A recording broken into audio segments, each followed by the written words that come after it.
Baik, bismillahirrahmanirrahim. Assalamualaikum warahmatullahi wabarakatuh. Apa kabarnya teman-teman kelas 7? Mudah-mudahan dalam keadaan sehat walafiat. Untuk pertemuan hari ini kita masih belajar tentang teks cerita fantasi, ya. Mengingat di pertemuan sebelumnya. Sebelum kita lanjut ke materi yang lebih dalam tentang cerita fantasi. Oke, kita ingat-ingat lagi aja ya. Ini Ustazah akan menyampaikan yang pekan lalu review mungkin ya. Ada yang lupa atau masih belum paham. Hari ini kita coba ngulang lagi, ya. Kalian pernah nggak sih baca teks cerita nih yang bersifatnya fantasi atau tidak nyata? Misalnya seperti kisah Putri Duyung, atau kisahnya Roro Jonggrang, atau kisahnya Maling Kundang, atau Mendung Bondowoso, atau yang kemarin di cerita internasional seperti Doraemon, Harry Potter yang terkenal di dunia ya. Nah, contoh-contoh tersebut itu termasuk ke dalam jenis cerita fantasi yang berupa khayalan ya dari si pengarangnya. Lalu apa artinya ya dari cerita fantasi? Yuk kita ulang lagi. Siapa tahu masih ada yang lupa ya. Oke, cerita fantasi adalah bahan tertulis yang berbentuk karangan atau tulisan untuk menuturkan atau menggambarkan atau membayangkan berbagai perbuatan, pengalaman, dan kejadian berupa angan-angan atau khayalan atau imajinasi atau hanya rekaan belaka atau sifatnya fiktif. Nah, dengan kata lain, hal-hal yang digambarkan dalam fantasi tadi sifatnya tidak nyata atau fiksi atau fiktif. Nah, ini unsur-unsur ceritanya. Cerita fantasi, unsur-unsurnya ada apa aja? Kemarin kita bahas. Ada keajaiban, atau ada keanehan, atau ada kemisteriusan.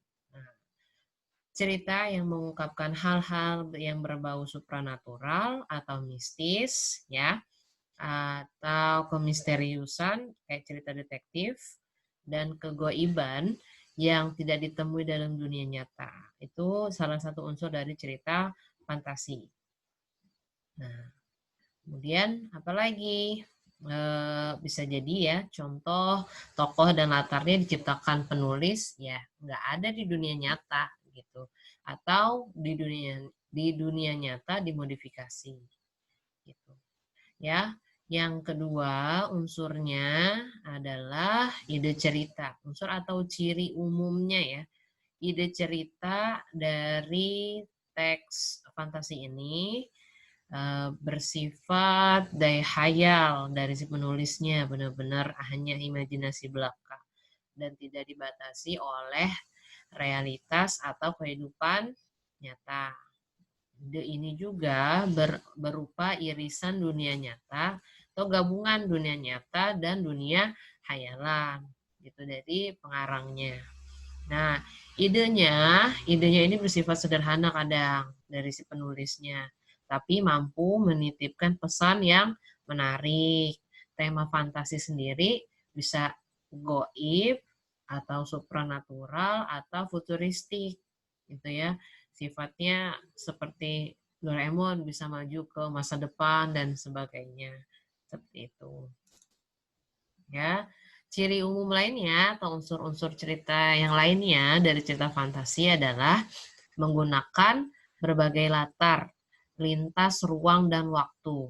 Nah, peristiwa yang dialami si tokoh terjadi pada dua latar yang masih ada dalam kehidupan sehari-hari dan latar yang tidak ada sama sekali di dalam kehidupan. Tadi saya bilang. Ya, latarnya melintasi ruang dan waktu. Bisa sekarang, bisa juga beririsan masa depan atau masa yang lalu banget. Gitu. Intinya ya hayalan si pengarangnya. Gitu. Kemudian yang keempat, contoh unsurnya atau ciri umumnya adalah unik tokohnya ini. Tokohnya unik, memiliki kesaktian, ya. Kesaktiannya ini menjadi ciri khas dari cerita fantasi. Gitu. Tokoh yang memiliki kesaktian tertentu, atau tokoh ini mengalami peristiwa yang misterius dan tidak terjadi pada kehidupan sehari-hari. Dan tokoh ini mengalami kejadian dari berbagai latar waktu. Bisa jadi, ya. Tokoh dapat ada pada waktu dan waktu tempat yang berbeda zaman, bisa waktu lampau atau waktu akan datang, gitu, ya. Selanjutnya adalah bersifat fiksi. Cerita fantasi ini ya tadi hanya rekaan gitu ya, hanya buatan imajinasinya si pengarang, gitu, ya.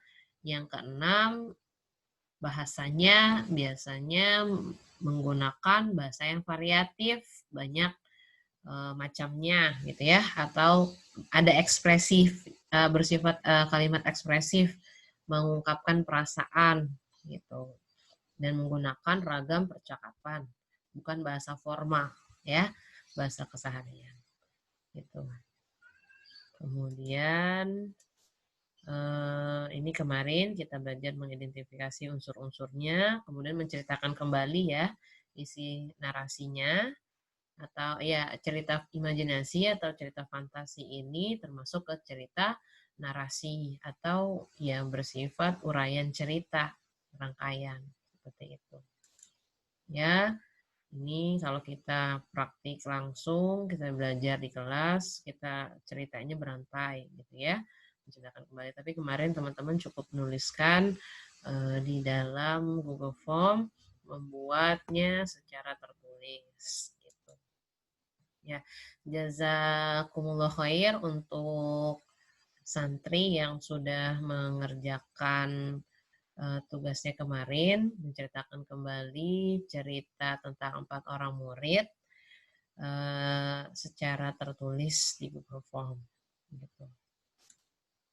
Nah, untuk pembelajaran yang saat ini, kita akan belajar tentang materi baru dari teks cerita fantasi, yaitu menelaah struktur dan kebahasaan teks narasi atau cerita imajinasi atau cerita fantasi yang kita baca atau yang kita dengar.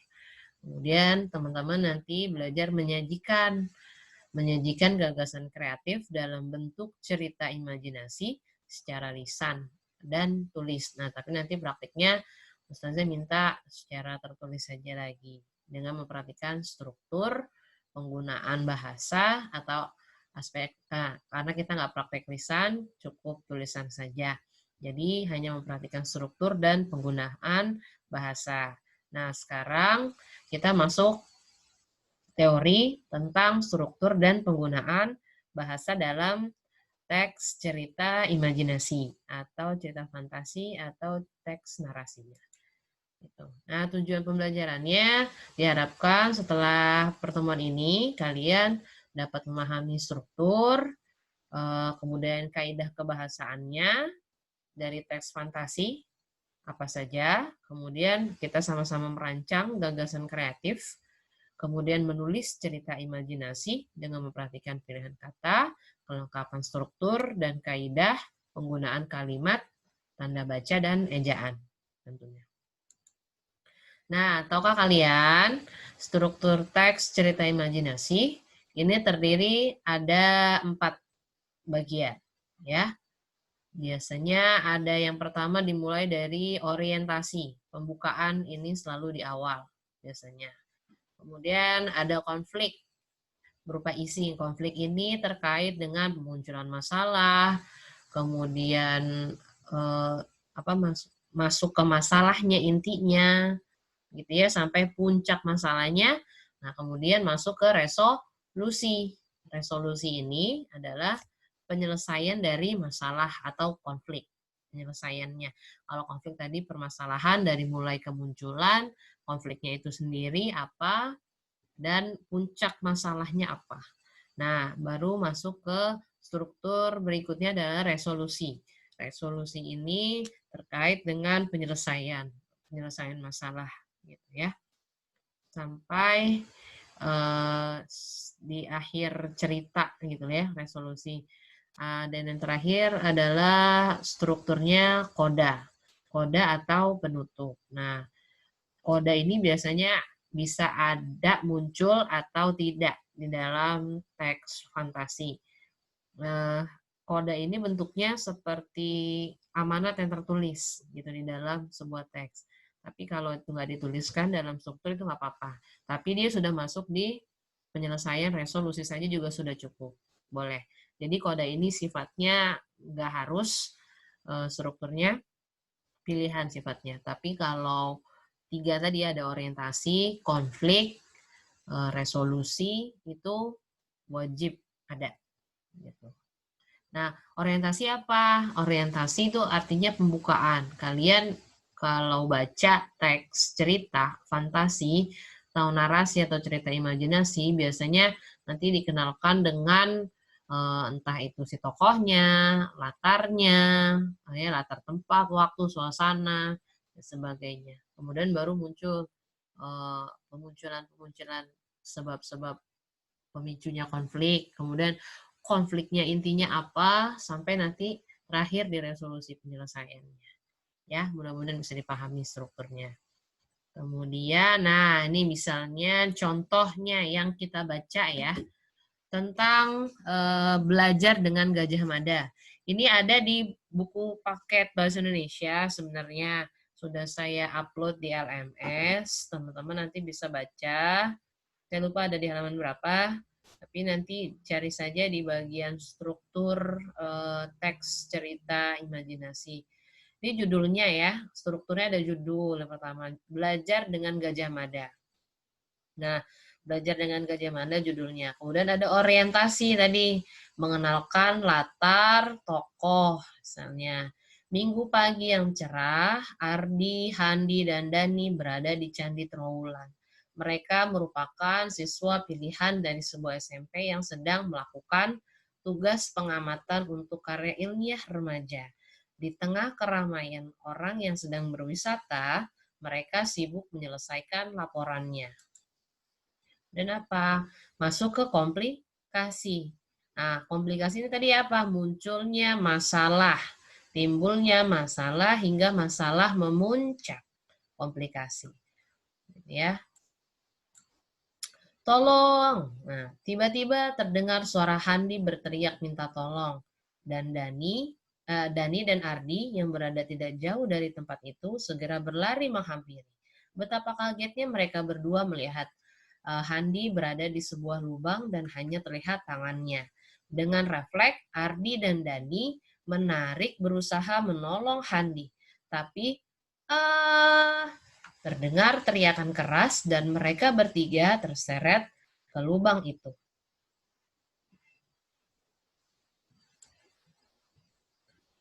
Tempat apa ini? Di mana kita? Katanya. Ardi bertanya sambil menatap tembok sekelilingnya yang memancarkan kemilau keemasan. Tempat apa ini? Handi dan Dani bertanya hampir bersamaan.